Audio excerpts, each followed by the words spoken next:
오늘을 극복하라는 제목으로 말씀을 전해주실 때에 큰 은혜 받으시기를 축복합니다. 우리 원장님 나오실 때 반가우니까요, 박수로 환영해 주시면 좋겠습니다. 원장님 나오시겠습니다.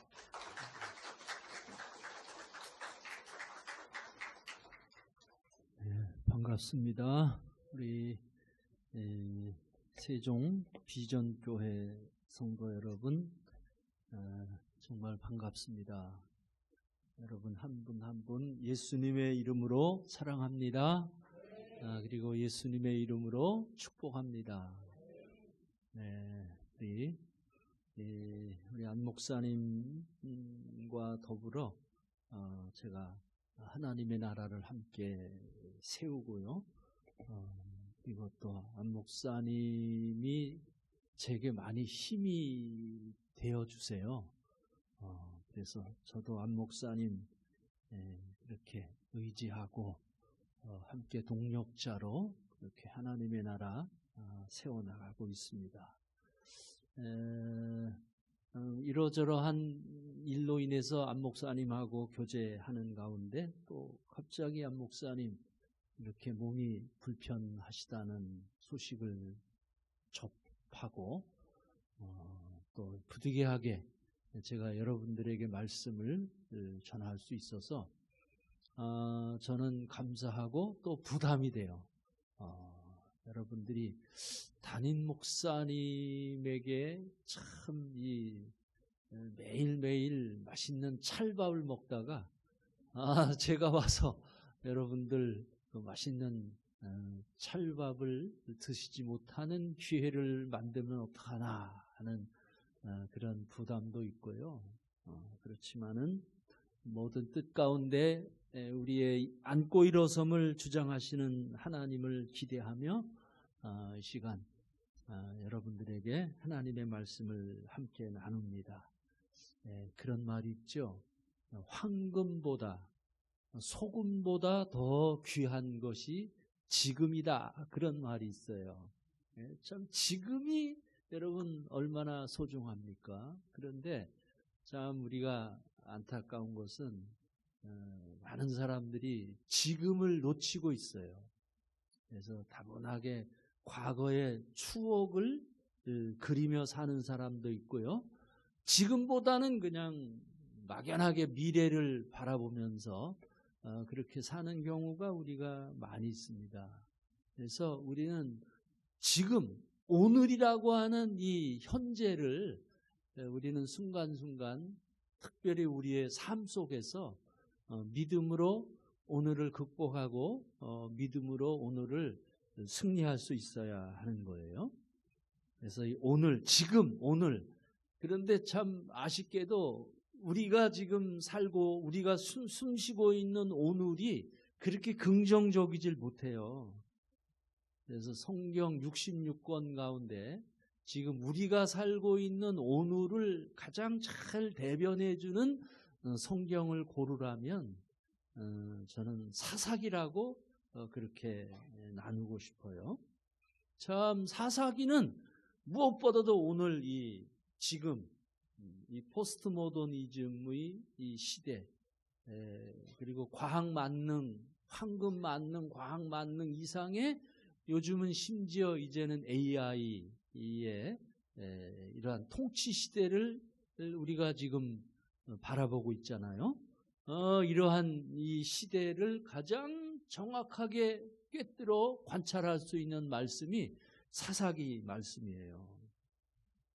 사사기서 말씀은 사사기서 전체 주제는 여러 번 사사기 안에 반복이 되지만은 특별히 사사기 21장 25절입니다. 사사기 21장 25절 보니까 그때에 이스라엘에게 왕이 없었으므로 사람이 각기 자기의 소견에 옳은 대로 행하였더라. 이게 사사기서의 세계관이에요. 이러한 세계관을 일컬어 우리는 세속주의적인 세계관이다. 이렇게 정리를 하곤 합니다. 참 그렇습니다. 지금 우리가 살고 있는 지금, 오늘은 그 어느 때보다 아주 심각한 세속주의의 한계에 갇혀 살고 있어요. 그래서 지난 3년 동안 우리가 코비드-19 팬데믹과 그리고 그 이후에 엔데믹이라고 하는 이 현실적인 이 문제에 대처하냐고 우리가 다들 헉헉거렸지만은, 그렇지만은 더 본질적인 문제는 코비드-19 팬데믹도 아니고요, 엔데믹도 아니고, 오히려 그것을 우리에게 극대화시킨 것은 세속주의다. 이 초관심의 실체는 바로 세속주의다 하는 겁니다. 그래서 이 사사기서에서 우리에게 보여주는 이 세속주의는 물론 역사적인 정황은 지금 우리하고는 다르지만은요, 그러나 그 본질은 같습니다. 사사기서에서 보여주고 있는 이스라엘 백성들이 지금 향유하고 있는 그 세속주의는 그들이 이제 농경 문명이라고 하는 아주 그 시절에 가장 탁월한 문명을 그들이 받아들였지 않습니까? 그러니까 그 농경 문명 안에는 단순하게 먹고 사는 문제만 해결하는 것이 아니고요, 그 안에 엄청난 철학적인 그리고 문명에 관련된 그리고 우리 인생의 운명과 관련된 부분들이 그 안을 꽉 차고 있는 거예요. 그래서 그것을 가리켜서 우리가 혼합주의라고 그렇게 말하고 있습니다. 그래서 여호와 하나님을 버리고 그들이 잘 먹고 잘 살기를 원하고 그리고 현실적으로 쾌락을 누리는 이러한 혼합주의, 세속주의에 그곳에 그들이 도태되기 시작한 거예요. 오늘 우리가 살고 있는 세대는요, 오히려 그 이상입니다. 그래서 과거의 세속주의는 이런 세속적인 욕망 때문에 하나님을 부정했어요. 그런데 오늘날의 세속주의는요, 하나님을 부정하는 정도가 아니에요. 이제는 인간이 신이다 하는 시대까지, 이게 우리 인류가 어느 정도까지 교만해질는지 정말 상상할 수 없어요. 요즘은 이제 내가 신이다 하는 그러한 세속주의의 아주 최고의 한계 상황에 지금 우리가 숨쉬며 살고 있는 것입니다.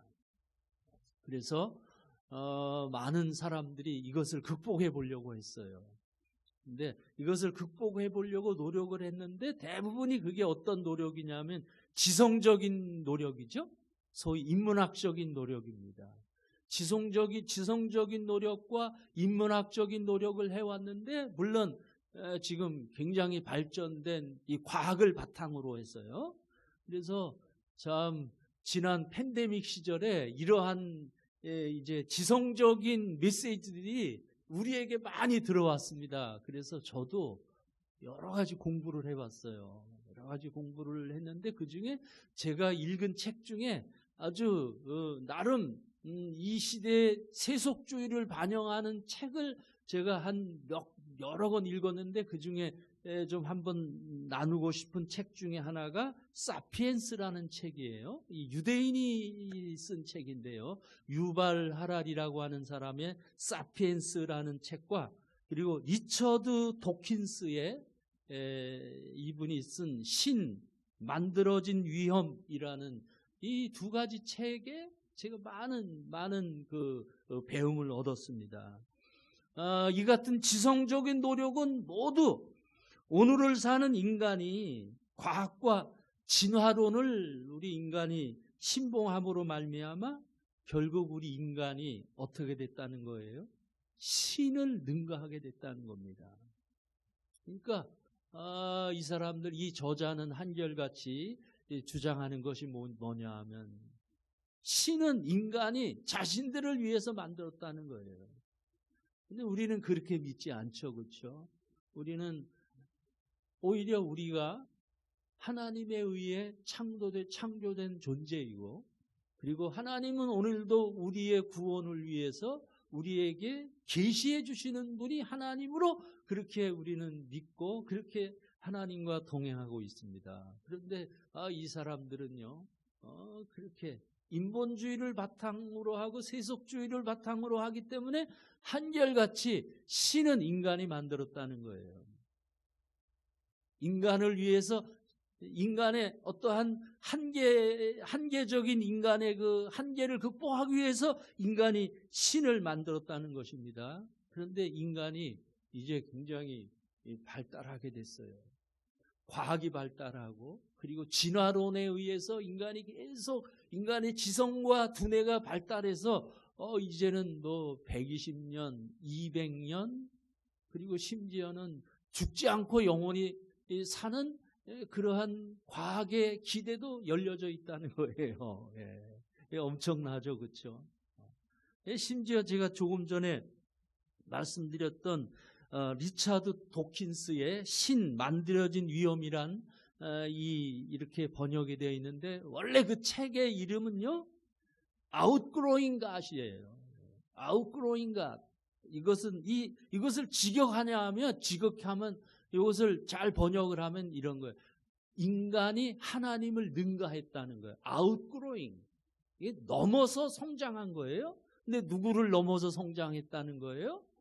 하나님을 넘어서 성장했다 하는 참 여러분 우리가 지금 이러한 엄청난 이러한 시대 영적으로 지금 우리는 이 사사기의 시대에 살고 있는 것입니다. 우리는 오늘의 이러한 사사기 시대와 같은 이 세속주의의 현상을 성경에서 심층적으로 지금 우리는 만나게 되는 겁니다. 특히 오늘 우리가 봉독한 이 이스라엘의 사사 가운데 이스라엘의 사사기에는 모두 12명의 사사들이 등장하는데요. 그런데 그 중에 아주 굉장히 탁월한 사사인 삼손이라고 하는 이 사사를 오늘 우리 말씀의 성경 본문으로 오늘 메시지의 중요한 본문으로 우리 담임 목사님이 읽어주셨습니다. 삼손이라는 사람. 여러분 삼손 익히 아시죠, 그렇죠? 삼손하면 아주 강력한 힘을 가지고 있죠. 오늘 우리 담임 목사님이 봉독해 준 성경 말씀 속에서 등장하듯이 얼마나 강력한 힘을 가지고 있으면 그냥 이 턱뼈, 당나귀의 턱뼈를 가지고 블레셋 군사를 1000명을 물리쳤어요. 정말 엄청난 힘을 가지고 있는 용사죠. 그런데 삼손 하면 저는 딱 떠오르는 장면이 이 세 장면이에요. 그 첫 번째 장면이 바로 오늘 우리가 봉독한 당나귀 턱뼈로 1000명의 블레셋 대군을 물리친 장면이고요. 그리고 두 번째 장면은 기생 들릴라라고 하는 이 기생과 사랑에 빠진 장면이고요. 그리고 마지막 장면은 블레셋의 다곤 신전 기둥에 두 눈이 뽑힌 채 붙들려 있다가 마지막으로 하나님께 내게 한 번만 더 힘을 주소서, 내게 한 번만 더 힘을 주소서 그렇게 주님께 부르짖은 가운데 하나님이 주신 마지막 힘으로 그 다곤의 신전의 기둥을 무너지게 해서 죽음으로써 자기 민족을 살린 아주 장엄한 장면이죠. 참 삼손이 바로 이러한 오늘날 우리 시대와 같은 이 세속주의, 우리 시대와 같은 영적으로 정말 영적인 부흥이 침몰당한 그러한 시대를 산 사람이 바로 삼손입니다.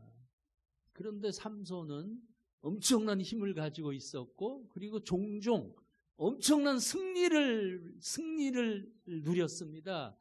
그런데 그럼에도 불구하고요, 더불어 끊임없는 자기 욕망에 갇혀 살던 하나님의 사람이에요. 저는 어린 시절에요, 이 삼손과 들릴라라고 하는 이 영화를 봤어요. 근데 제가 어린 시절에 이제 제가 그 시절에 이 영화를 봤는데요. 이 영화를 주로 언제 보냐면 성탄절에 봅니다. 성탄절에 TV에 방영되는 성경의 명화예요. 얼마나 재미있었는지요. 그런데 자주 등장하는 영화가 바로 이 삼손과 데릴라라고 하는 영화입니다. 그래서 이 영화는 1949년에 PT 매추어와 그리고 헤디 라마라고 하는 이 남녀 주인공에 의해서 이 영화가 제작되어 있어서요. 아주 인기를 끌어서 그 해에 미국 아카데미 의상상과 미술상을 수상받은 그러한 아주 훌륭한 영화입니다. 근데 참 제가 그 영화를 보면서요. 그때까지만 해도 우리나라 이 미디어가 굉장히 보수적이죠. 그렇죠? 그런데 그 영화를 보니까 너무 노출이 심해요. 노출이 심하고 그리고 삼손과 드릴라가 그냥 심심하면 서로 입을 맞추고 이런 이 장면이 옆에서 어머니하고 같이 보는데요. 아이고 얼마나 남사스럽던지요. 그렇게 이 삼손의 이야기가 그렇습니다. 삼손의 이야기가 그렇게 쉽지만은 않은 그런 스토리를 가지고 있어요. 그럼에도 불구하고 여러분이 삼손은 엄청난 승리의 사람이죠. 그러나 참 안타깝고 아쉬운 것은 삼손이 바로 그 시대의 대표적인 사람으로 엄청난 힘과 가능성을 가지고 있는 사람임에도 불구하고 지금이라고 하는 오늘이라고 하는 이 현실을 삼손이 극복하지 못했다 하는 거예요. 오늘 우리가 예배 시간에 봉독한 이 말씀이 그렇습니다. 오늘 말씀도 여호와의 영이 삼손에게 임했습니다.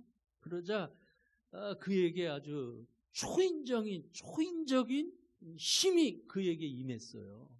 그러므로 인해 그가 블레셋 군대 1000명을 나귀 턱뼈로 물리쳤습니다. 그리고 이 삼손이 승리를 포효합니다. 내가 1000명을 물리쳤다! 이렇게 외쳐요. 그렇게 승리자의 외침을 포효라 그러죠. 그렇게 호랑이가 이렇게 밀림 천하를 천둥치듯이 그렇게 소리치듯이 삼손이 그렇게 포효했어요. 내가 1000명을 물리쳤다. 그런데 여러분 그렇게 엄청나게 1000명은 물리쳤다라고 그렇게 포효를 하면 뭐랍니까? 그렇게 포효하고 손에 들었던 그의 무기인 나귀 턱뼈를 저쪽으로 집어 던졌습니다. 그리고 그에게 그 즉시 찾아온 것이 무엇이었죠? 갈증이었어요.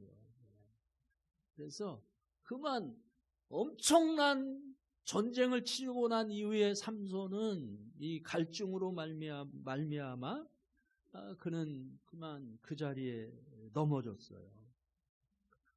참 그렇지 않습니까? 성령이 임하게 되자 삼손은 그냥 용수철처럼 튀어올라서 역사했지만은 그러나 그 일을 수행한 이후에는 세속주의의 욕망에 걸려 그는 지금 죽게 된 거예요. 여러분 우리는 여기서 이 오늘이라고 하는 우리의 이 지금이라고 하는 오늘이라고 하는 우리의 이 숙제, 오늘이라고 하는 이 우리 시대를 우리 하나님의 사람들은 반드시 극복할 수 있어야 하는 것입니다.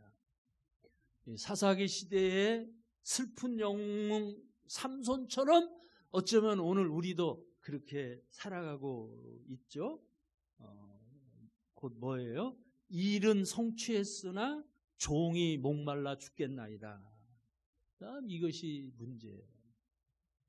일은 성취했습니다. 일은 성공했습니다. 그런데 내가 목말라 죽게 되었습니다. 라고 하는 이 문제는 삼손이 가지고 있는 근본적인 문제예요. 삼손이 가지고 있는 결함을 우리는 여기서 목격하게 되는 것입니다. 반드시 극복하고, 그리고 삼손에게 반드시 있어야 할 것이 있어야 하는데 반드시 있어야 할 것이 없다는 것이에요.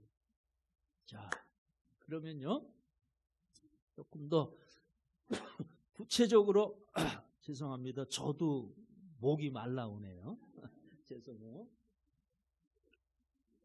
그러면 좀 더 구체적으로 우리가 말씀을 좀 심도 있게 들어가서, 이 삼손이 이 사람이 꼭 있어야 할 것이, 중요하게 그에게 있어야 할 것이 있어야 되는데 그 있어야 할 것이 없었어요.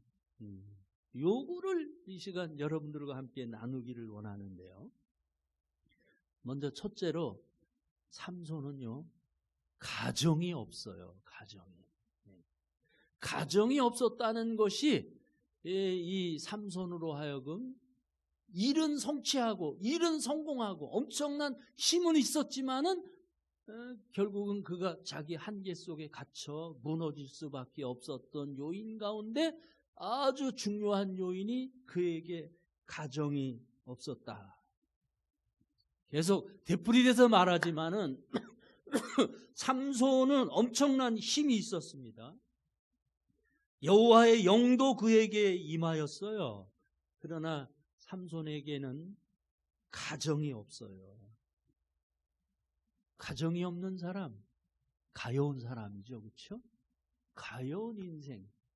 그래서 이 세상에 아무리 위대한 것을 소유하고 아무리 위대한 명예를 갖췄다 할지라도 그에게 가정이 없다면 그는 어떤 사람이에요? 그는 가여운 사람이에요. 그는 불쌍한 사람입니다. 그리고 가정을 이루는 가장 기본적인 기초가 누구와 누구예요? 남편과 아내입니다.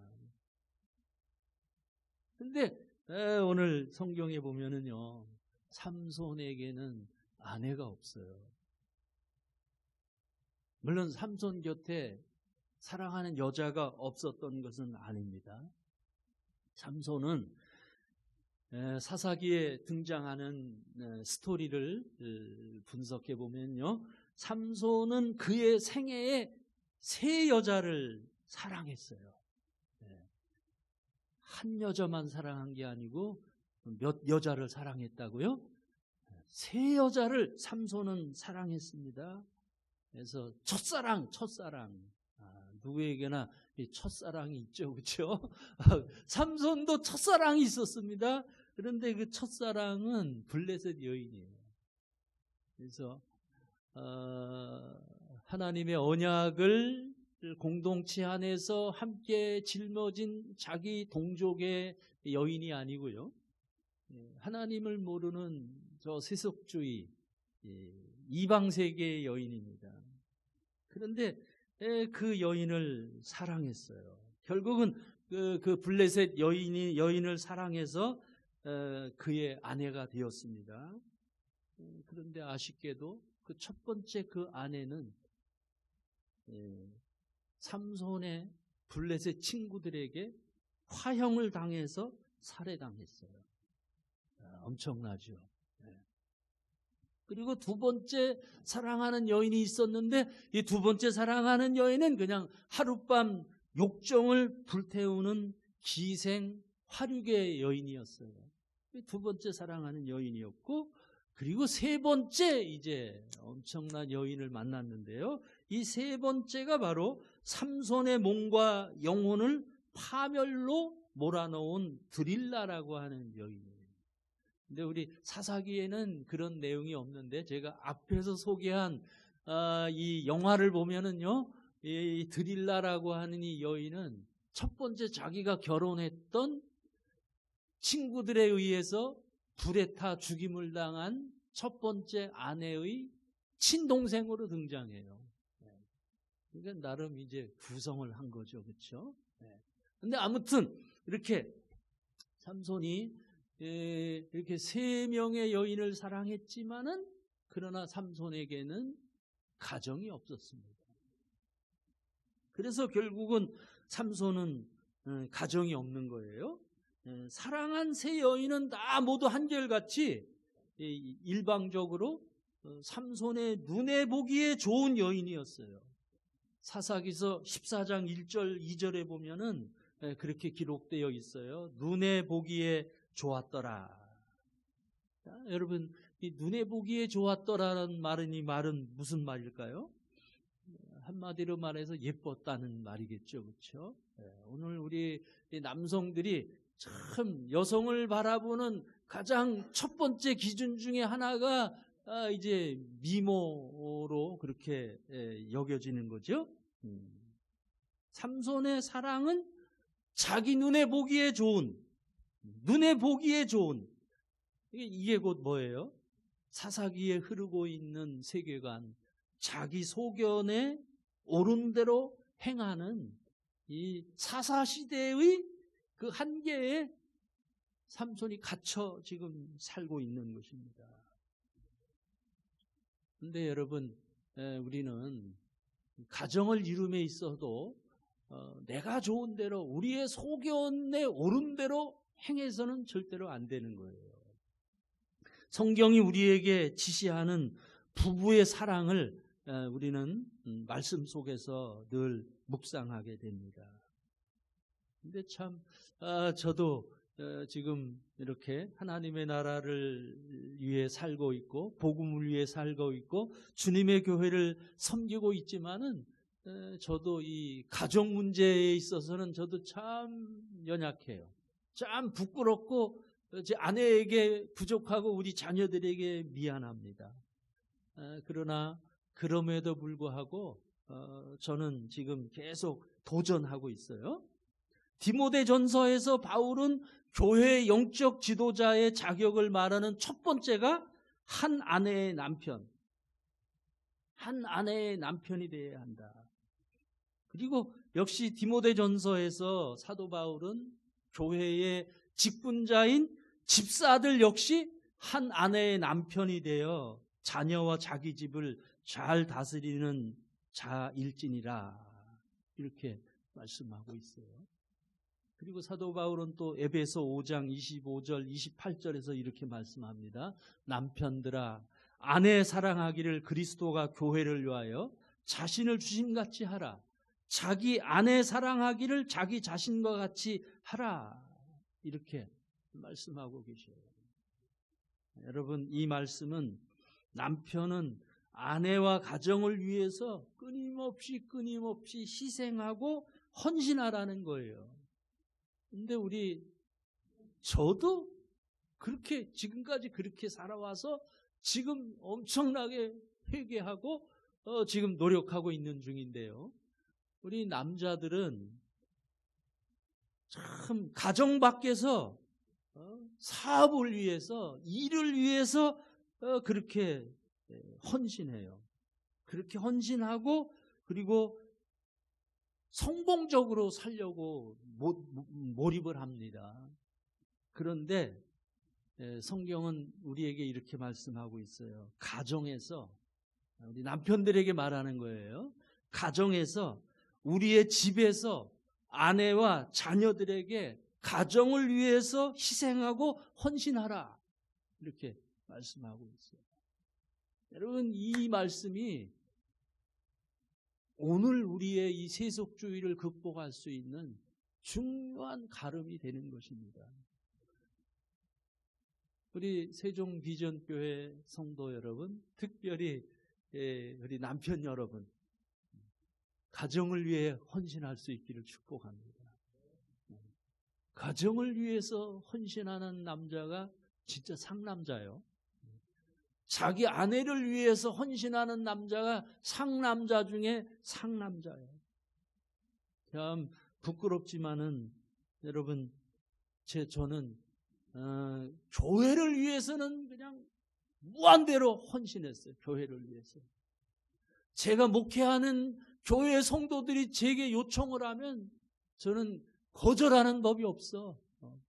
그런데 웬일인지 저는 우리 가정에 제 아내와 우리 자녀들이 제게 뭔가를 요청하면 매몰차게 거절하는 것이 습관화되어 왔어요. 이게 얼마나 제가 회개했는지 몰라요. 근데 이제 근자에 들어와서 제가 철이 들어서 많이 회개하고 회개하는 삶을 삽니다. 그래서 제가 요즘 이제 집안일도 돕고요. 심지어 제가 설거지도 하고 그리고 매일 아침 쓰레기 분리수거도 하고요. 그리고 때로 심지어는 요즘은 가족을 위해서 요리도 제가 한답니다. 그런데 제가 이렇게 하면서요, 내심 제 마음속에 무슨 마음을 갖냐 하면, 내가 지금 제 아내를 보고서 네가 하는 일을 내가 지금 이만큼 내가 돕고 있어. 오늘 아침도 제가 이렇게 세탁기에다가 빨래를 넣고 왔어요. 그러면서 이게 당신이 할 일을 내가 돕고 있다. 이런 마음을 제가 가졌는데요. 근데 어느 날 기도실에 들어가서 제가 기도를 했어요. 하나님, 요즘 내가 이렇게 착한 남편으로 사는데요. 왜 내가 인정을 받질 못하지요? 그렇게 하나님께 따졌더니 그런 거예요. 야, 이놈아, 너 그런 일, 설거지 하는 일 가지고, 빨래 하는 일 가지고 인정받으려고 하지 마라. 그거 네 아내 일이 아니야. 그거 가장이 너 일이야. 이렇게 주님이 그렇게 책망해 주시더라고요. 그래서 그 이후로부터는 제가 깨달았어요. 그 일, 아내가 하는 일, 요리하는 일, 빨래하는 일, 설거지하는 일, 이 모든 것도 사실은 가장의 일이구나, 나의 일이구나 하는 그런 마음을 갖고 요즘 회개하며 요즘 가정을 세우고 가정을 지키려고 참 도전하고 있습니다. 우리 사랑하는 우리 세종 비전교회 가족 여러분, 아름다운 가정을 세울 수 있기를 축복합니다. 아름다운 가정, 신실한 가정이 곧 신실한 주님의 교회를 세우는 귀한 기초가 되고 뿌리가 될 것입니다. 그리고 두 번째로 또 삼손에게 없는 게 있었어요. 두 번째로 삼손에게 없었던 것은 동력자가 없었어요. 동력자가 없었다. 친구가 없었다. 삼손은 언제나 혼자였어요. 그리고 삼손은 항상 그의 주변의 사람들과 대적의 관계, 경쟁의 관계를 항상 형성했습니다. 그래서 만나는 사람들마다 대결하려고 하는 거예요. 그래서 만나는 사람마다 그를 이기려고 하는 거예요. 그를 누리려고 하고, 그리고 내 주변에 있는 모든 사람들보다 내가 월등해야 돼. 내가 우월해야 돼. 그들보다 나의 위치가 더 우월한 위치가 돼야 돼. 내가 우등한 위치가 돼야 되고, 그는 나보다 열등한 위치가 돼야 하는 거예요. 그래서 삼손은 자기의 인간관계를 이렇게 경쟁의 관계로 형성했죠. 그래서 삼손이 장가를 갔어요. 그래서 아주 기대했던 여인과 결혼했지 않았습니까? 그래서 그곳에 가서, 처갓집에 가서 이제 장가를 들어서 그곳에서 행복한 이제 첫날 밤을 이제 보내야 되는데, 거기서도 그만 삼손이 이 경쟁심이 폭발했습니다. 경쟁심이 폭발해서 잔치 자리에 찾아온 그 친구들에게, 블레셋 친구들이죠. 이 이스라엘 친구가 아니고 블레셋 친구예요. 그 세속 친구입니다. 그 찾아온 친구들에게 거기서 내기를 했어요. 요즘으로 말하면 노름을 한 겁니다. 거액의 판돈을 건 수수께끼 도박이죠. 수수께끼 도박을 거기서 행했습니다. 결국은 그 수수께끼 도박에 친구들이 삼손을 이길 수가 없었어요. 그래서 삼손이 이겨서 그들에게 엄청난 것을 삼손이 뺏어옵니다. 결국은 그것이 화근이 되어 첫째 아내와 가정 파탄을 가져오는 그런 불씨가 되는 거예요. 만약 삼손이 기드온처럼 300명의 구별된 용사와 더불어 블레셋과 싸웠다면 어떻게 됐을까요? 근데 여러분, 기드온에게는 300명의 용사가 있었어요. 그런데 300이라고 하는 숫자를 무척 중요하게 여긴다면 기드온에게는 300명의 용사가 있었다면요, 삼손은 300마리 여우 새끼가 있어요. 삼손은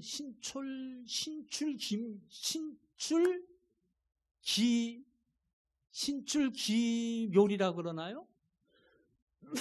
아주 기가 막힌 아이디어를 삼손은 가지고 있습니다. 그래서 자기를 쳐들어오는 이 친구들, 이 블레셋 사람들을 물리치기 위해서 기드온은 300명의 용사들을 일으켰다면 이 삼손은 300마리 여우 새끼를 잡아다가요, 그 여우 꼬리에 불을 붙여서 그 불 붙는 여우를 그 블레셋 사람들의 농장 안에, 보리밭에, 밀밭에 그냥 쳐넣어요. 그래서 그냥 블레셋 사람들을 완전히 초토화 시켜버리는 거예요. 신출기몰하게 기발한 아이디어와 전술을 동원하는 것도 귀합니다. 그런데 여러분, 그것보다 더 귀한 것은요, 우리 하나님의 나라는 하나님의 사람들이 서로 하나 되어서 동력자와 더불어 일할 수 있어야 하는 거예요. 아멘? 네. 여러분, 그렇습니다. 그래서 히브리서 12장 14절에 이렇게 말씀하고 계세요. 모든 사람과 더불어 화평함과 거룩함을 따르라. 이것이 없으면 아무도 주를 보지 못하리라. 그래서 여러분, 우리가 이 오늘이라고 하는, 지금이라고 하는 엄청난 이 세속주의의 파고가 밀려오는 이 시대 속에 우리가 세워야 할 가정과 더불어 우리는 동력자예요. 공동체입니다. 오늘 우리의 동력자, 우리의 공동체는 무엇입니까? 바로 우리 세종 비전교회죠. 아멘? 바로 우리 교회 공동체입니다. 여러분, 그렇습니다. 교회가 왜 중요하나요? 교회가. 여러분, 교회야말로 지금 엄청난 영적 싸움이 자행되고 있는 이 현실을 돌파할 수 있는 그런 강력한 하나님의 무기가 바로 교회예요. 그리고 우리가 엄청난 세속주의를 돌파해내고 그 세속주의를 우리가 헤쳐나갈 수 있는 우리의 영적인 무기, 영적인 요새가 바로 이 주님의 교회 공동체입니다. 왜냐하면 이곳은 우리의 동력자가 있는 곳입니다. 그러므로 여러분, 동력자를 더불어 세울 수 있기를 축복합니다. 동력자를 귀히 여길 수 있기를 축복합니다.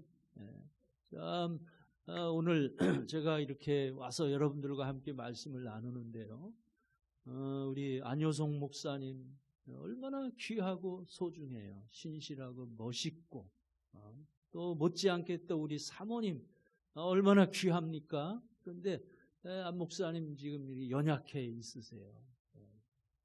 안 목사님을 뵈면서 삼손이 이렇게 오버랩돼요.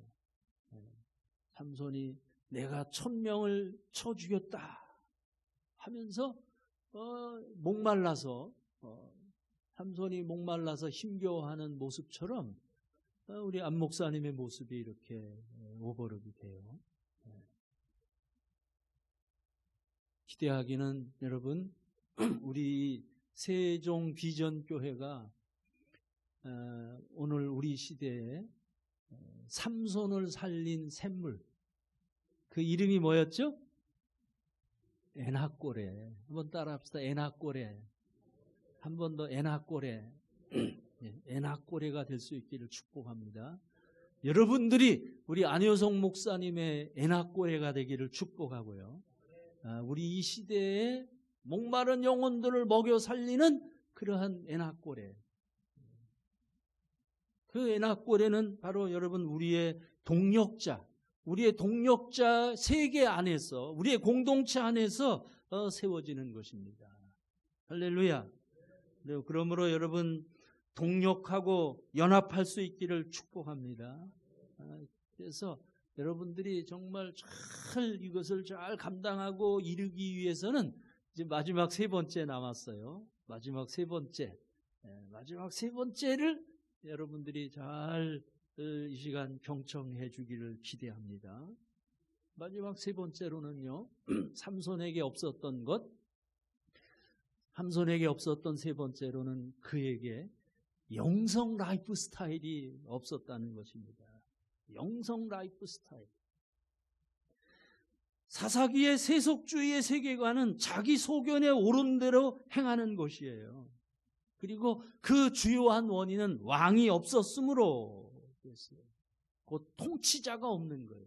그를 지배하고 그를 통치하고 그를 다스리는 통치자가 없는 겁니다. 그러니 이스라엘 백성들은 그냥 지들 좋은 대로, 자기 좋은 대로, 자기 소견에 옳은 대로 그렇게 행하는 거예요. 동쪽으로 가고 서쪽으로 가고 남쪽으로 가고 그냥 자기가 가고 싶은 방향으로 그렇게 인생을 살았던 것입니다. 그러나 여러분 우리가 기억해야 할 것은 이스라엘 백성들의 통치자는 하나님이시죠. 하나님이 그들의 왕이십니다. 여러분 오늘도 마찬가지입니다. 오늘 우리의 왕이 예수 그리스도이십니다. 예수 그리스도 우리의 구세주이며 내 인생의 왕이십니다. 그 예수 그리스도는 인간의 몸으로 이 세상에 오셨어요. 우리처럼 엄청난 헐벗음과 고난과 비의 눈물을 가지고 계신 분이기 때문에 예수 그리스도는 우리를 대속하시는 분이고요. 우리를 위한 대제사장이십니다. 그리고 나를 위해 나의 모든 죄짐과 나의 모든 인생의 억울한 모든 짐을 예수님이 다 지시고 주님이 십자가에 죽으셨어요. 그리고 부활하셨습니다. 그리고 그 예수 그리스도는 지금도 인류를 통치하고 계시고 모든 만유 가운데 만유를 통치하시는 분이 바로 예수 그리스도이십니다. 우리는 그분을 우리의 왕으로 섬기고 계시죠. 우리가 이곳에 이렇게 예배하는 것도 예수 그리스도가 우리의 왕이시기 때문입니다. 그런데 이스라엘 백성들은, 사사기서의 이스라엘 백성들은 그 하나님의 왕권을 무시하고 자기 옳은 대로 사는 거예요. 그런데 성경의 중요한 흐름은 무엇입니까? 하나님이 왕이시라는 겁니다. 하나님이 단순한 이스라엘 왕뿐만이 아니고요.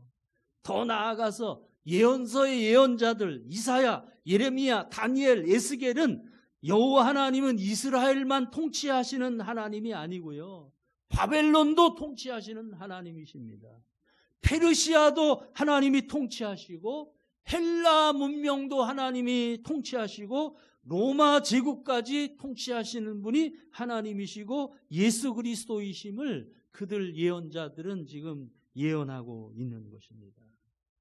그러므로 여러분 오늘 우리의 현재적인 삶 속에서 우리는 우리의 왕 대신 주님의 통치를 받아야 돼요. 아멘? 이렇게 주님의 통치를 받기 위해서는 우리가 어떻게 해야 돼요? 우리는 매일매일 주님과 동행해야 돼요. 아멘? 매일매일 주님과 동행해야 합니다. 말씀과 기도로 주님과 그렇게 동행해야 하는 겁니다. 그래서 우리 바나바 훈련원에서는 한국교회 목사님들과 선교 현장에 계신 선교사님에게 이것을 여주동행이라, 여주동행 라이프 스타일, 이거를 계속 나누며 가르치고 있습니다. 결국은 그래요. 우리는 주님과 동행해야 합니다. 주님과 동행할 때에 주님이 우리에게 길을 보여주세요. 아멘. 주님이 우리에게 길을 보여주시고 주님이 우리에게 디렉션을 우리에게 보여주시는 거예요. 네, 조금 전에 참 이 부부간의 갈등의 이야기를 이렇게 나눴는데요. 참 그렇더라고요. 그래서 저도 저와 제 아내가 한 가정을 이루면서 이렇게 세우고 있는데 참 잘 안 맞아요. 잘 안 맞아. 안 맞는데 어느 정도 안 맞냐면요. 저하고 제 아내는 너무나 달라요. MBTI라는 말 들어봤죠? MBTI를 해봤더니 저는 INFJ야. 이 소위 예언자형이에요. 그런데 제 아내는요, 제일 마지막 J만 갖고 나머지는 저하고 다 달라.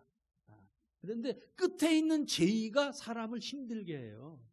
이 J가 완벽주의자거든요. J가 잘 정리가 돼 있어야 되고, 그리고 스스럼 없이 사람을 판단하려고 하는 그런 성격이 요 J입니다. J. 그런데 요 J만 저하고 제 아내가 서로 가지고 있고 나머지는 서로 다 다른 거예요. 그래서 저는 예언자형이고 제 아내는 사업가형이야.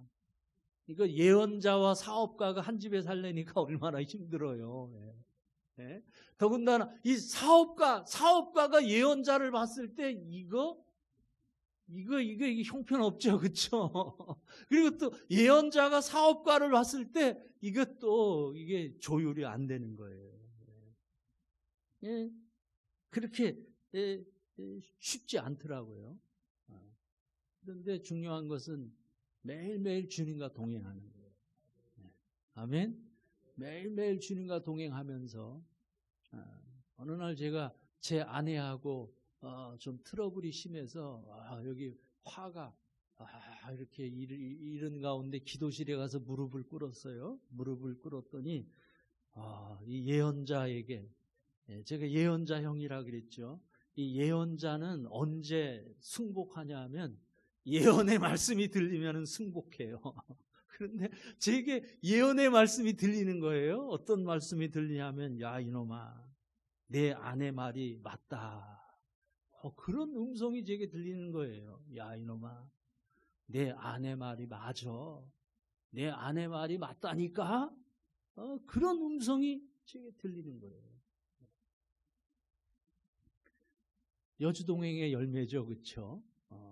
여주동행의 삶이 결국은 이 현실의 여러 가지 어두운 부분들, 여주동행의 삶이 현실에 참 내가 방향을 잡지 못하고 현실에 내가 무엇을 결정할 것인가 하는 이러한 위기 속에서 하나님이 보여주시는 빛이 바로 주님과 동행하는 삶이에요.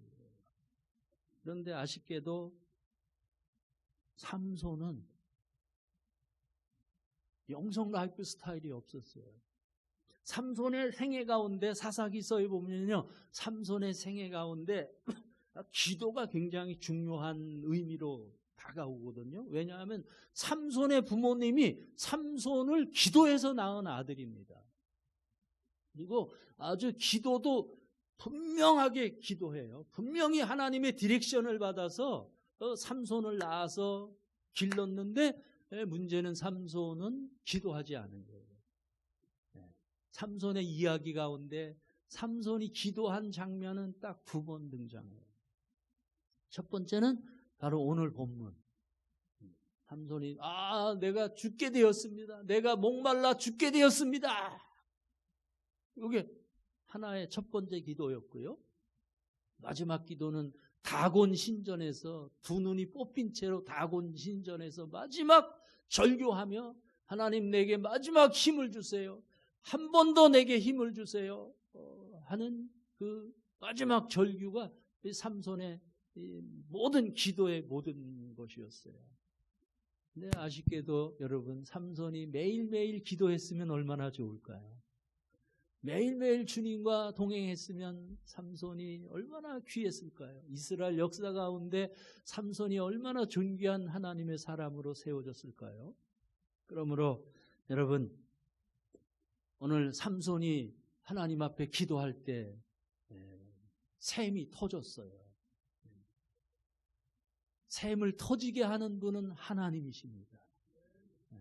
할렐루야. 에낙고레.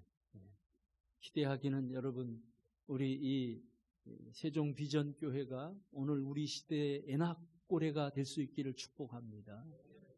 그래서 이렇게 우리가 주님과 동행함으로 말미암아 이 세속주의에 흐르는 이 현실을, 오늘이라고 하는 문제를 함께 극복해 나가고 하나님의 나라를 세우는 우리 세종 비전교회 귀하고 아름다운 공동체로, 하나님의 나라의 성령 공동체로 세워질 수 있기를 축복합니다. 할렐루야. 마치겠습니다. 제가 오늘 좀 설교가 길었어요. 설교가 긴 거는 제가 오랜만에 왔으니까. 예, 자, 제가 기도하겠습니다. 영광의 주님 감사합니다. 우리 세종 비전교회 성도들과 더불어 함께 말씀의 교제를 이루게 하시니 감사를 드립니다. 우리 세종 비전교회가 우리 시대의 에낙고레가 되게 하시고, 우리 세종 비전교회 가운데 샘이 터지게 하옵소서. 샘이 터져서, 그래서 그 샘을 길러서 그 샘을 흐르게 해서 우리 세종 지역과 대전 지역, 그리고 열방과 세계 영혼들을 살려내는 에낙고레 귀한 주님의 나라의 생수의 터전이 되게 하옵소서. 주님께 간절히 비옵나니 우리 모든 성도들 주님 복 주시고, 특별히 우리 안효성 목사님 복 주시고, 복 주셔서 우리 안효성 목사님 강건케 하옵소서. 그래서 안효성 목사님을 위한 에낙고레가 우리 교회 공동체 가운데 터지게 하시고, 하나님이 그 길을 여시옵기를 간구를 드립니다. 감사합니다. 찬양합니다. 예수님 이름으로 기도합니다. 아멘.